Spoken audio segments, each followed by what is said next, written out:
Welcome everyone to our presentation on macro and microeconomy.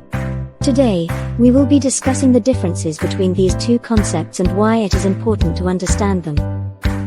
Have you ever wondered why some countries have a strong economy while others struggle, or how individual businesses make decisions that impact their success? Understanding macro and microeconomy can help answer these questions and more.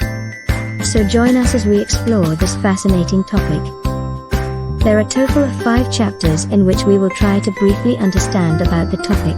Chapter 1. What is macro and microeconomy? Macroeconomics and microeconomics are two branches of economics that focus on different aspects of the economy. Macroeconomics deals with the overall performance of the economy, while microeconomics focuses on individual consumers and businesses. To put it simply, macroeconomics looks at the big picture, while microeconomics zooms in on the details. For example, macroeconomics might examine the factors that contribute to economic growth across an entire country, while microeconomics might analyze the behavior of a single company or consumer in response to changes in price or demand. Chapter 2. What is the scope of macro and microeconomy? The scope of macroeconomics is concerned with the overall performance of the economy, including issues such as inflation, unemployment, and economic growth. Macroeconomists study the behavior of large aggregates such as gross domestic product, GDP, aggregate demand and supply, and the general price level. They are interested in understanding the factors that drive economic growth and the policies that can be implemented to stabilize the economy during periods of recession or inflation. In contrast, microeconomics focuses on individual consumers, firms, and industries. Microeconomists study the behavior of individuals and firms in making decisions about the allocation of resources. They are interested in understanding how prices are determined in markets and how changes in prices affect the behavior of consumers and producers. Microeconomics also examines the role of government in regulating markets and protecting consumers. Chapter 3. What are the policy implications of macro and microeconomy? The impact of macro and microeconomy on policy decisions cannot be overstated. Government policies are often influenced by both macro and microeconomic factors, as they seek to balance the needs of the overall economy with the needs of individual businesses and consumers. For example, when setting interest rates, policymakers must consider both macroeconomic factors such as inflation and unemployment, as well as microeconomic factors such as the financial health of individual banks and businesses. Similarly, when implementing tax policies, policymakers must consider both the overall impact on the economy as well as the impact on specific industries and groups of individuals. Chapter 4. What are macroeconomic policies? Macroeconomic policies are tools used by governments to manage the overall health and stability of their economy.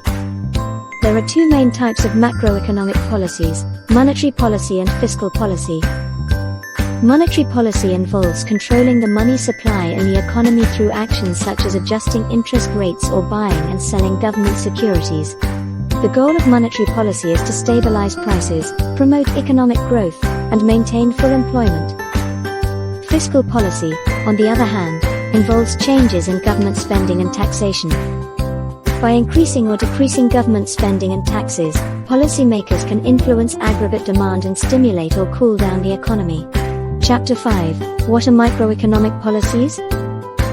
Microeconomic policies refer to government interventions that affect individual consumers and businesses. 2 common microeconomic policies are price controls and subsidies. Price controls refer to government regulations that set a maximum or minimum price for a particular good or service. For example, a government may set a maximum price for rent in an effort to make housing more affordable for low-income individuals. However, price controls can lead to unintended consequences such as shortages or surpluses of goods and services. Subsidies refer to government payments or tax breaks given to businesses or individuals to encourage certain behaviors. For example, a government may provide subsidies to farmers to encourage them to grow certain crops. However, subsidies can also have negative effects such as distorting market prices and creating inefficiencies. Let's take one real-world example. One example of how macroeconomics affects our daily lives is through inflation. Inflation refers to the increase in prices of goods and services over time. When inflation occurs, it reduces the purchasing power of money, meaning that you can buy less with the same amount of money.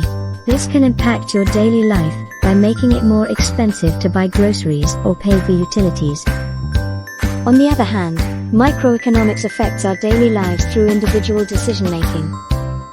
For example, when you go shopping for groceries, you are making decisions about what to buy based on your budget and personal preferences.